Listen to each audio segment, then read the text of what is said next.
Vamos a hablar ahora en el capítulo cuarto, tanto del libro como del curso, de las bases neurales de la conciencia moral.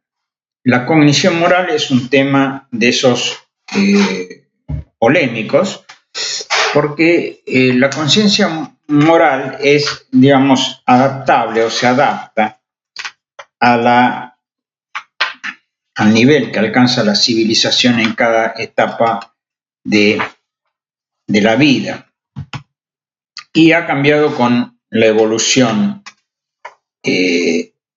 dando, por ejemplo, predominancia en los últimos tiempos a la llamada moral utilitariana, responsable de muchas desviaciones de la cognición moral que están presentes en las sociedades actuales.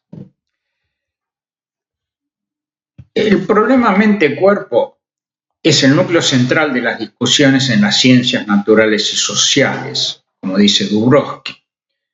Y a partir del dualismo cartesiano, una pseudo-solución, una serie de eventos en el campo de la neurología fuerzan a reconsiderar posiciones, en particular a quienes no consideran al cerebro como el órgano de la mente.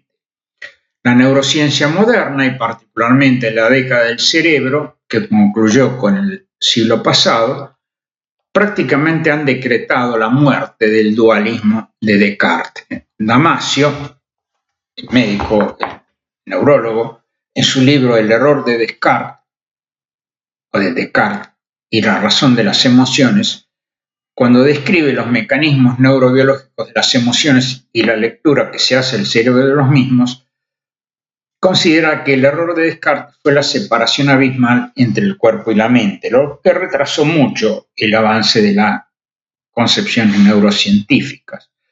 El sentimiento, según Damasio, no es otra cosa que la lectura que el cerebro hace de las emociones corporales y tomar conciencia o conocer el sentimiento de dicha emoción. O sea, el sentimiento sería una etapa ulterior a la emoción. Primero tenemos la emoción, que tiene generalmente un sustrato corporal, y después tenemos que entra por los órganos de los sentidos, es procesada por el cerebro, da la emoción corporal, y esa emoción corporal vuelve al cerebro a través de conexiones con las cortezas interoceptivas. Todo lo cual lleva al feeling, que es la conciencia reflexiva de la emoción. Los tres niveles entrelazados del procesamiento para las emociones, que son el proceso neurobiológico, la emoción y el sentimiento, valen para todas las otras actividades mentales que el cerebro procesa, que no son las emociones ni los sentimientos. La conciencia reflexiva o lectura de la mente es la que se toma conocimiento de lo que se piensa o se siente para dirigir o enfocar la atención hacia ideas, objetos u objetivos determinados, incluyendo la lectura del propio insight, es decir, las memorias guardadas en las cortezas asociativas. La conciencia reflexiva, de la cual nos va a hablar también en el próximo capítulo el doctor Cohen, es característica del ser humano, lo que fue primariamente reconocido por Aristóteles al plantearse la dificultad de conocer lo que sabemos, conocer lo que pensamos y tomar conciencia de nosotros mismos. Y se encuentra expresada de modo más rudimentario en los primates superiores. Se considera que algunos de los primates superiores, el chimpancé, algunos de los elefantes posiblemente, o algunos de los peces, como se dice, las ballenas. Tienen las ballenas tienen procesos rudimentarios de conciencia reflexiva. En un nivel sociológico, la conciencia reflexiva permite conocerse a uno mismo, es decir, tomar conciencia de uno mismo y de lo que piensan o sienten los demás. Por inferencia se genera una conciencia moral que es fundamental para la convivencia social. Yo expreso que para el caso del médico psiquiatra, la conciencia moral o ética biomédica es ser paciente, es decir, ponerse en el lugar del paciente y sus circunstancias al momento de planificar o realizar todo tipo de conducta médica, que incluye el diagnóstico y en particular la terapéutica. Esto también vale para los procedimientos psicoterápicos, que deben ser pautados por la conciencia moral del terapeuta. Es decir, que así como hay efectos tóxicos o colaterales de las terapias psicofarmacológicas, también hay efectos tóxicos o colaterales de los procedimientos psicoterapéuticos que tienen que ver justamente con la conciencia moral del terapeuta. Las personas con trastornos autísticos son incapaces de este proceso de leer la mente, que es una habilidad ubicua entre los humanos y necesaria para las interacciones sociales comunes. El defecto, entonces, según Baron Cohen, más devastante del autismo es un déficit en el insight social humano que Baron Cohen llama ceguera mental. La teoría de la mente o mentalización, de la cual nos va a hablar Cohen en el próximo capítulo, presupone que los individuos normales, al poseer la capacidad de leer la mente, atribuyen estados mentales a sí mismos y a otros, lo que les permite explicar y predecir la conducta y el pensamiento de los otros en base a sus propios pensamientos y sentimientos. Es decir, no hacer a los demás lo que no queremos que nos hagan a nosotros, o hacer con los demás lo que queremos que nos hagan a nosotros. Eso es tan viejo como la humanidad. Y ya se habla de eso 2000 años antes de Cristo, porque muchos dicen que esa es la moral cristiana, pero es bastante anterior a Cristo. En la hipótesis de la ceguera mental del autismo, Jutta Frith considera, en base a resultados de neuroimagenología, que la alteración resulta de la disfunción de un circuito dedicado a procesar los mecanismos neurocognitivos responsables de la lectura de la mente.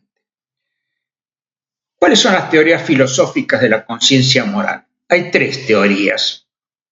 Una es la teoría utilitariana de Mill. Es que uno debe tomar la acción o seguir la regla que tomada o seguida producirá el mayor grado de felicidad a la mayor cantidad de personas sintientes, entendiendo por felicidad la presencia de placer o la ausencia de dolor o sufrimiento. Esa es la teoría utilitariana de Mill. La teoría deontológica de Immanuel Kant, de quien se han cumplido en el 2004 200 años de su muerte, derivada de la razón pura y el imperativo categórico, indica que se debe adoptar la conducta indicada por el deber puro y solo. Esa es la teoría deontológica de Kant. O sea que nosotros sabemos lo que está bien y lo que está mal. Y la teoría de la virtud de Aristóteles y Platón, que vivieron allá por los años 300 y 400 a.C., está inscrita en el término eudaimonia, que quiere decir funcionamiento apropiado o felicidad. O sea, debo dictar mis juzgamientos, por lo que debo entrenar mi carácter para que mis apetitos y espíritus se coordinen adecuadamente con los dictados de la buena razón o de alguna buena razón. En un sentido figurado, las tres teorías ponen énfasis en el procesamiento por distintas regiones del cerebro. El lóbulo frontal para la razón pura, que es la de Immanuel Kant. Las áreas prefrontal, límbica y sensorial en el afecto de Mill, y la coordinación o la concepción aristotélica en la teoría de las virtudes florecientes o ética de Nicomaco, o ética para Nicomaco.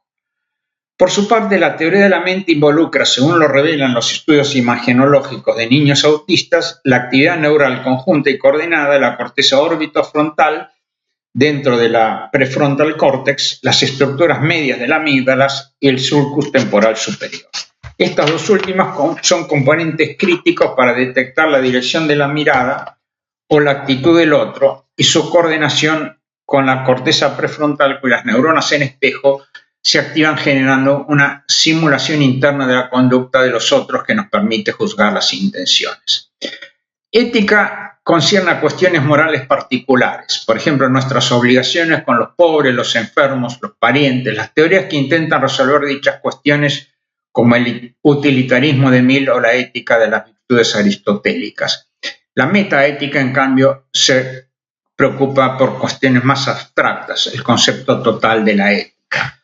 Los realistas morales consideran que existen hechos morales genuinos, mientras que los subjetivistas morales sostienen que dichos hechos no existen.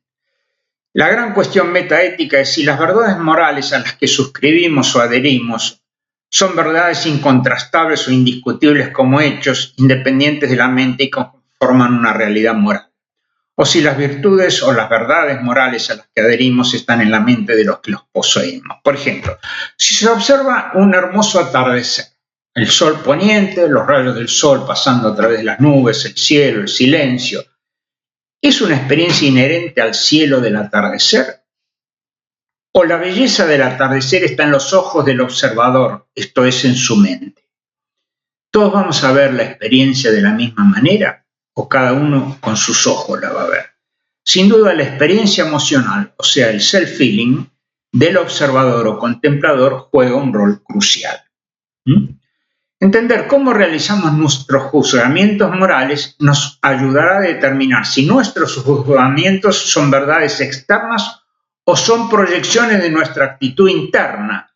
Y más aún nos debemos preguntar si la apariencia de una verdad moral puede ser explicada de una manera que no requiere la realidad de una verdad moral.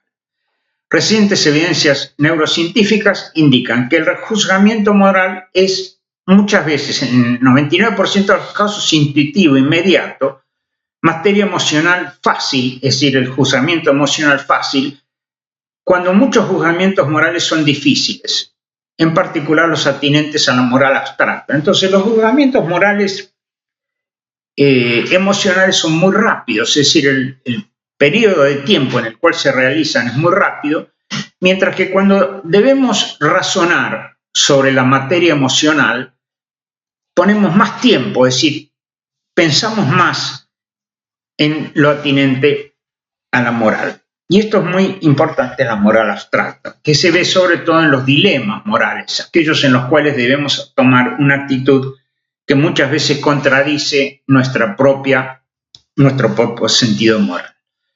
Los procesos intuitivos o fáciles van acompañados de fenomenología perceptual. Por ejemplo, así como distinguimos hombres de mujeres sin ninguna conciencia de cómo juzgamos sus características masculinas o femeninas, esto vale para todo lo largo de la evolución, que los mecanismos involucrados para un rápido juzgamiento moral fácil y sin esfuerzo de ver lo que es correcto o verdadero de lo que es erróneo o incorrecto deriva de la intensa vida social de los humanos que favorece dicha capacidad de juzgamiento que es instantánea, fácil y sustentada en emociones. Este proceso se considera una memoria no consciente, que no es lo mismo que inconsciente, y se llama memoria procedural o procedimental. El realismo moral no se basa tanto en el insight de la naturaleza de la verdad moral, sino que es un producto colateral de procesos cognitivos eficientes que usamos para tomar las decisiones morales. Comprender o entender el origen de los instintos morales y cómo son procesados por el cerebro genera la duda acerca de si nuestras convicciones morales nacen de percepciones de la verdad moral, que sería la moral explícita, o las proyecciones de nuestras actitudes morales, que son la moral implícita. Eso es un gran dilema. Si bien esta dicotomía puede ser desafortunada, no por ello sus conclusiones son necesariamente falsas. Si nuestras convicciones morales reflejan nuestras escalas de valores personales, más que reflejar la verdad moral objetivo, el mundo que vivimos sería más feliz y pacífico que el mundo que habitamos. La maduración de la moralidad humana se asemeja a la maduración de una persona individual. Cuanto más nos comprendemos o conocemos a nosotros mismos, es decir, qué somos y por qué somos como somos, esto inevitablemente nos cambiará a nosotros mismos en el proceso de la cognición moral. Algunos valores y creencias sobrevivirán en este proceso con el tiempo, que es un autodescubrimiento y autorreflexión, y otros no. Eso va cambiando. Entonces, los valores morales, por ejemplo, a los que suscribimos nosotros, los viejos, son posiblemente muy distintos de aquellos a los que suscriben los jóvenes. y eso genera esa especie de dicotomía entre lo que se considera moralmente aceptable y lo que se considera moralmente inaceptable entre distintas generaciones, sobre todo cuando hay gran diferencia de edad entre las personas que hacen el juzgamiento moral. Esto no hace predecible cuáles son los valores que van a sobrevivir. El estudio científico de la naturaleza humana tendrá cada vez más importancia para comprender el importante rol que juega el experimento, ese gran experimento de la naturaleza con la moral animal y su producto más sofisticado, que es la conciencia moral humana. Vamos a hablar ahora de la neurobiología de los fenómenos morales, es decir, qué correlatos existen entre conductas morales y fenómenos neurobiológicos. Esto resulta de la integración de conocimiento del contexto social, es decir, la percepción por eventos en la corteza prefrontal, el conocimiento semántico social guardado en la corteza temporal anterior y posterior, y los estados emocionales básicos y motivacionales que dependen de los circuitos límbicos corticales, corticolímbicos. Originalmente, moral y ética se refería al consenso de maneras y costumbres dentro de un grupo social o la tendencia a comportarse de una manera en algunos casos, pero no en otros. Eso eran las sociedades más primitivas. Las teorías filosóficas ulteriores adoptan una aproximación macro, definiendo a la moralidad como los principios universales que deben guiar la conducta humana.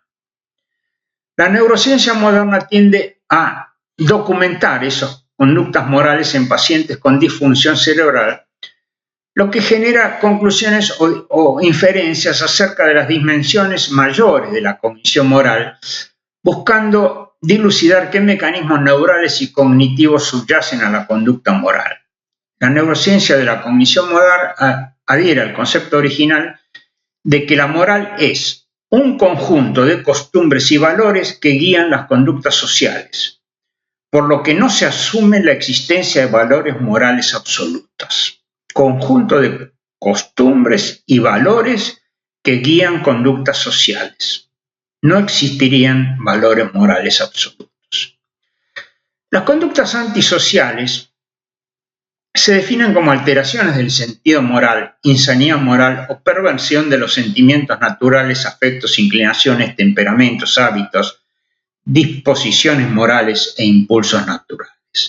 Las evidencias primarias acerca de qué regiones del cerebro serían cruciales para la conducta moral provienen de tempranos reportes de daños en el lóbulo frontal y de reportes neuroquirúrgicos en lesionados en la guerra.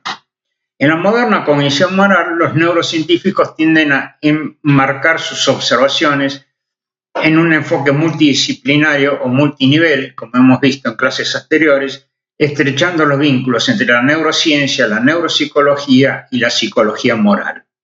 Así, Damasio con Slinger describen deficiencias en conductas morales en un paciente con daño en la corteza ventromedial prefrontal adquirida en la edad adulta con alteraciones en las pruebas de razonamiento moral, entendidas por estos autores como los mecanismos mentales por los cuales se alcanzan los juzgamientos morales.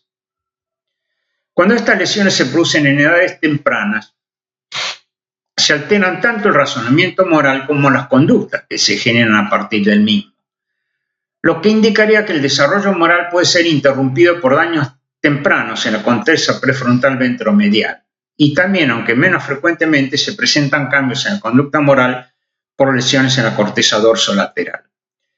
El trastorno de personalidad antisocial, sociopatía, y la psicopatía, que es una forma más severa de la sociopatía, involucran conductas contrarias al bien común y generadoras de daños repetidos a los otros.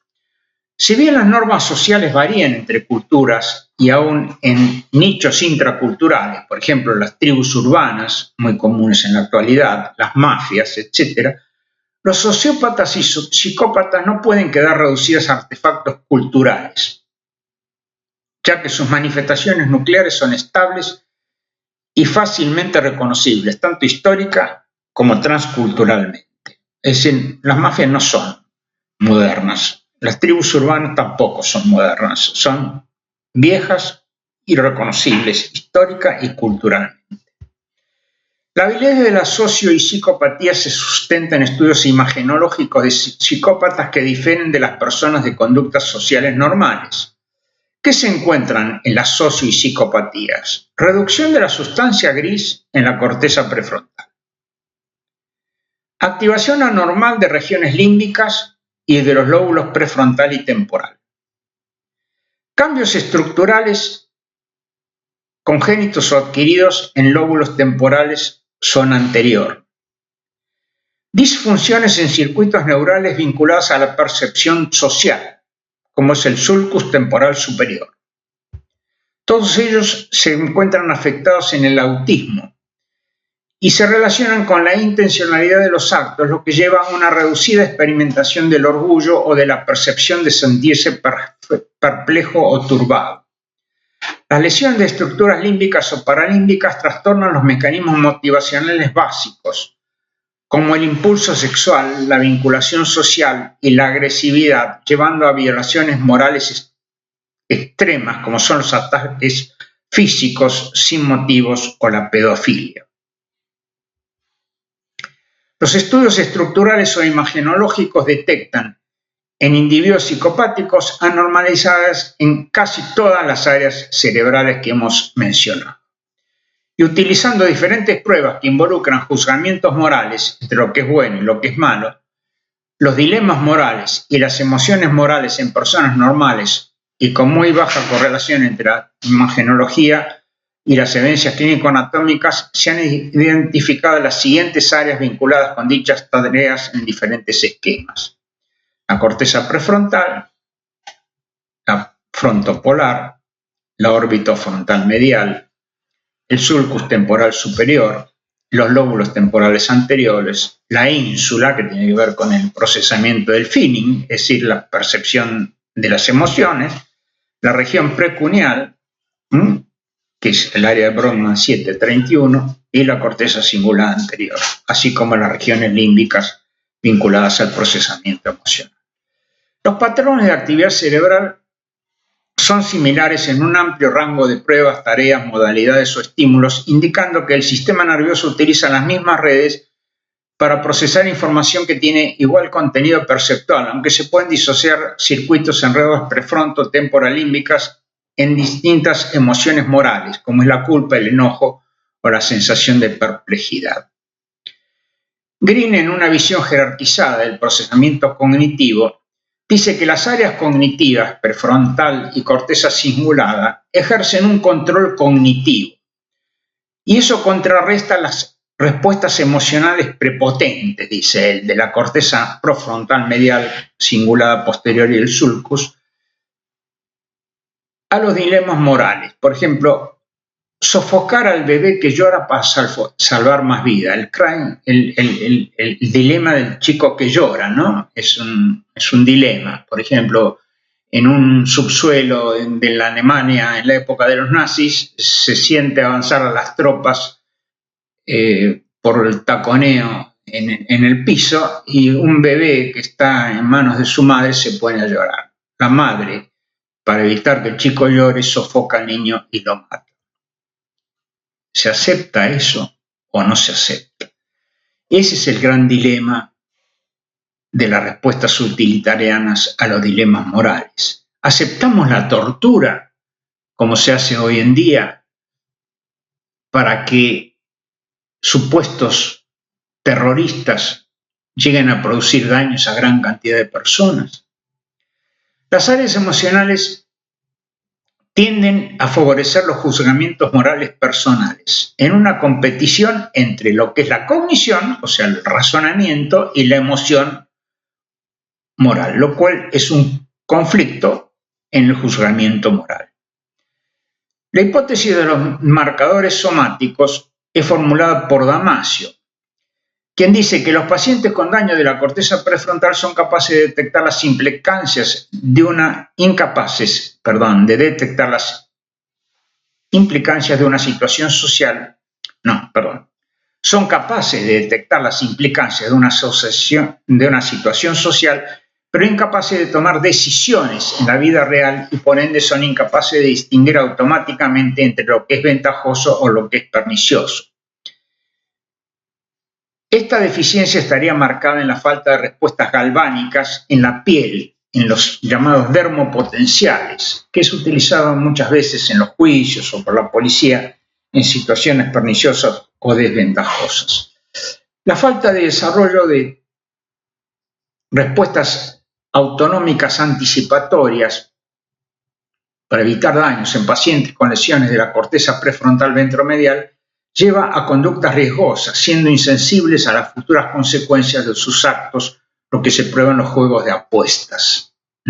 La teoría de la reversión de la respuesta social postula que pacientes con lesiones de la corteza orbitofrontal presentan anomalías en las tareas de reversión de las respuestas o su extinción, por lo que la sociopatía estaría vinculada a la imposibilidad de modificar conductas socialmente inapropiadas y que tienen resultados negativos. Es decir, que la sociopatía sería permanente. Blair sugiere deficiencias en los psicópatas del desarrollo de los mecanismos inhibitorios de la violencia, lo que enfatiza el rol de la amígdala en el condicionamiento aversivo y en la socialización moral. Moll desarrolla un modelo integrativo que involucra el complejo evento, rasgo y emoción a través de mecanismos de binding, es decir, de fusión entre complejos estructurados en eventos guardados como memorias de largo plazo en la corteza prefrontal y un binding temporal entre regiones anatómicamente bien conectadas, que conforman la percepción gestáltica, que es un patrón unificado o integrado de distintos estímulos sensoriales en una única percepción.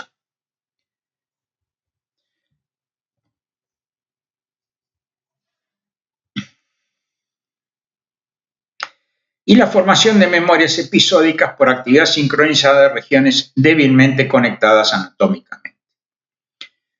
En la región prefrontal, distintas regiones participan en la representación de eventos secuenciales. Por ejemplo, las tareas rutinarias, muy aprendidas, se guardan en los sectores mediales y posteriores, mientras que los eventos menos predecibles lo hacen en la corteza dorsolateral prefrontal. Los sectores anteriores de la corteza prefrontal guardan los objetivos a alcanzar a largo plazo, por ejemplo, hacer planes, pensar en el futuro, y los sectores ventromediales que están involucrados en la depresión se encuentran involucrados en la representación del conocimiento de eventos sociales y emocionales y por ello es esencial en la formación de actitudes y estereotipos sociales. La percepción de las características sociales y funcionales del entorno se extrae de las expresiones faciales, de la dirección de la mirada, de la prosodia, las posturas corporales, los gestos. Es decir, no es solamente la comunicación verbal, sino la comunicación gestual.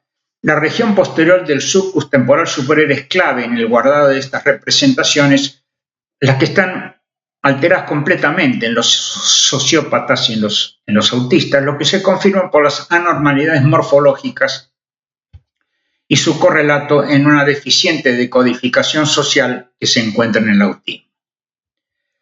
La corteza temporal anterior es importante en las características somáticas que se extraen de diferentes situaciones sociales y se encuentra alterada en la denominación de las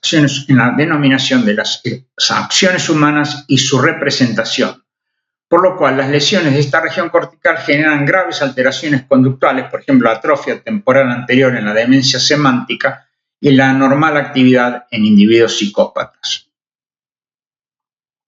Los estados motivacionales, centrales y emocionales, que son fundamentales de las conductas morales, se relacionan con las áreas límbicas y paralímbicas que procesan los estados motivacionales y generan la homeostasis corporal y el autosentimiento, el sentimiento del propio cuerpo, el self-feeling, junto con otras áreas involucradas como la amígdala, los núcleos septales, el estriado ventral, el fascículo telencefálico medial, el área tegmental ventral, la corteza paralímbica, el hipotálamo tiene un rol central en la emocionalidad no direccionada, como es la atracción sexual, el apego social, el hambre, la agresión y los placeres extremos. Todos ellos alterados mucho en los adictos, en los sociópatas y en el autismo.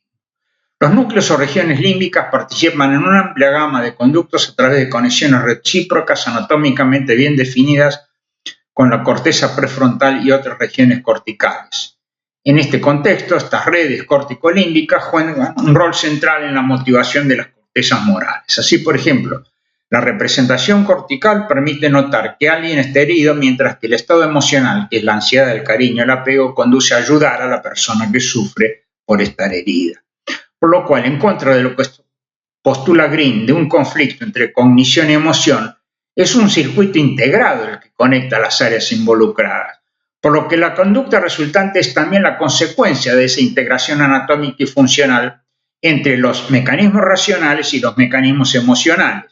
Si las emociones básicas resultan de percepciones, imaginación o recuerdo de relevancia personal, están guardados en la memoria, las emociones morales se vinculan con el interés o bienestar de otras personas o de la sociedad en su conjunto. Ejemplos prototípicos de emociones morales son la culpa, la sensación de pecado, la compasión, la turbación o perplejidad, el orgullo, el desprecio, la gratitud, el disgusto, el temor, la indignación, y que no solo dependen del contexto y la situación social, sino también del encuadre cultural o evolutivo, los prototipos que se encuentran en otros primates. Las emociones morales integran los tres componentes del modelo. Por ejemplo, ante un chico huérfano, se perciben las características independientes del contexto social, por ejemplo, la expresión facial de tristeza del niño abandonado. Las características sociales funcionales, que es el desamparo o desesperanza del niño huérfano. La representación de los eventos contextuales específicos. Por ejemplo, sus padres murieron en un accidente. Las chances de adopción a su edad son bajas, por ejemplo. Todo eso forma un conjunto.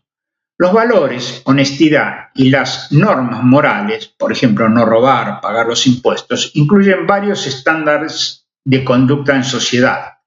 Y cuando las conductas se desvían o se magnifican, generan distintos tipos de juzgamiento y emociones. Y los temas más relevantes, como la guerra, el crimen, el aborto, activan redes que involucran a la corteza prefrontal en varios sectores, a las regiones límbicas y en las regiones paralímbicas, es decir, en el procesamiento emocional. La cognición moral es también fundamental para la representación de objetivos a alcanzar y predicción de la utilidad o de los éxitos como consecuencia de las decisiones propias, lo que integra información de la corteza prefrontal anterior y las estructuras límbicas que hablan sobre el valor de la recompensa o las elecciones conductuales. También en este caso es fundamental valorar la saliencia motivacional a través de la integración córtico-límbica. En conclusión, la investigación neurocientífica de la cognición moral ha desarrollado paradigmas innovativos acerca de la exploración científica de la conducta social humana, integrando conocimientos culturales dependientes del contexto, semánticos y estados emocionales básicos del individuo. Ello permite generar hipótesis y desarrollos útiles en las disociaciones neuropsicológicas que se asocian con disfunciones selectivas del cerebro. Bueno, las respuestas empáticas están ampliamente vinculadas con la cognición moral, porque la empatía nos permite compartir emociones, percepciones y dolores en los otros. El modelo percepción-acción de la empatía establece que la observación o la imaginación de otra persona en un estado emocional particular activa automáticamente una representación de dicho estado en el observador. Eso es la empatía por la persona amada. ¿Cómo se activan estos procesos cuando queremos o no queremos al que experimenta el dolor? Bueno, yo no voy a entrar en estos juegos económicos, el dilema del prisionero, porque sería muy largo y posiblemente voy a hablar solamente de las conclusiones. Los sujetos experimentales en los juegos que perciben la honradez o no de los actores confederados, es decir, los que están confabulados, tanto hombres como mujeres ven a los jugadores nobles como honrados, agradables, queribles o atractivos, que los que responden con estrategias no honradas. Las respuestas empáticas al dolor cambian en las áreas de la ínsula, frontoinsular y corteza cingulada anterior de los sujetos observadores en el tren de caracterizar sus respuestas empáticas al dolor ajeno. Las áreas cerebrales de la red del dolor se incrementan en los sujetos experimentales que sufrieron dolor, por ejemplo, la ínsula y la corteza cingulada en ambos géneros en la ínsula anterior bilateral, la frontoinsular y el tallo cerebral. La corteza cingulada, en cambio, solo mostró aumento en la actividad en mujeres con mayores puntajes en las escalas de empatía. Al investigar el grado de respuesta empática en función de la nobleza percibida en los otros, se observó en la corteza frontoinsular bilateral menor actividad empática al dolor experimentado por los jugadores innobles y marcadas diferencias entre los sexos de los sujetos observadores. Esto es muy interesante. En las mujeres la reducción de la actividad fue escasa. En los hombres no se activaron estas áreas cuando el dolor fue experimentado por jugadores innobles. En los hombres las diferencias en la activación empática ante el dolor de los jugadores nobles contra los innobles fue muy significativa, no siendo significativa la diferencia entre las mujeres. Y cuando se comparan las activaciones de las áreas de recompensa cerebral, estriado ventral y núcleus accumbens, se ve gran activación del ventral izquierdo estriatal, núcleus accumbens en los hombres, pero no en las mujeres, al observar a los jugadores innobles experimentando dolor, con la activación correspondiente de la corteza orbitofrontal. Al comparar la activación de estas últimas áreas con una escala compuesta de venganza aplicada a los sujetos experimentales, se observó que los hombres expresan un mayor deseo de venganza de las mujeres, con una probabilidad del 0,05. Los que puntaron más alto en la escala de venganza activaron proporcionalmente más el núcleus accumbens al percibir al jugador innoble un estímulo doloroso. Esto marca evidencias neurobiológicas sobre cómo la nobleza de las interacciones sociales determina la naturaleza de los vínculos afectivos entre la gente. La cooperación nutre este vínculo, pero las conductas egoístas perjudiciales a los otros comprometen el vínculo empático, por lo menos en los varones, dado que las respuestas empáticas del cerebro son disminuidas o abolidas. Y estos resultados sugieren un fundamento moral para las preferencias sociales, sugiriendo que las personas valoran los logros de los otros positivamente si perciben que esas personas actúan correctamente, pero los logros de los otros se aprecian negativamente si sus conductas son innobles o incorrectas. Y también indican que la gente prefiere cooperar con oponentes nobles y prefiere el castigo de los adversarios de conducta innoble. Estas conductas son más marcadas en el hombre. Esto marca quizá el rol predominante de los hombres para mantener la justicia y castigar a la violación de las normas de la sociedad humana. Y quizá también el rol maternante de la mujer en el apego madre-hijo influencia la capacidad de venganza, que es menor entre las mujeres que entre los hombres, por lo menos en las evaluaciones neurobiológicas de las conductas de los otros. La mujer condena menos o su capacidad para perdonar es mayor. Quizá también el rol diferente entre los géneros en cuanto al amor y la ética de las conductas humanas sea fundamental en el establecimiento de sociedades más equilibradas, ponderando la nobleza o su falta con la vara de medida más justa. Bueno, esto es resumen de todo lo que quería decir sobre la cognición moral. Gracias.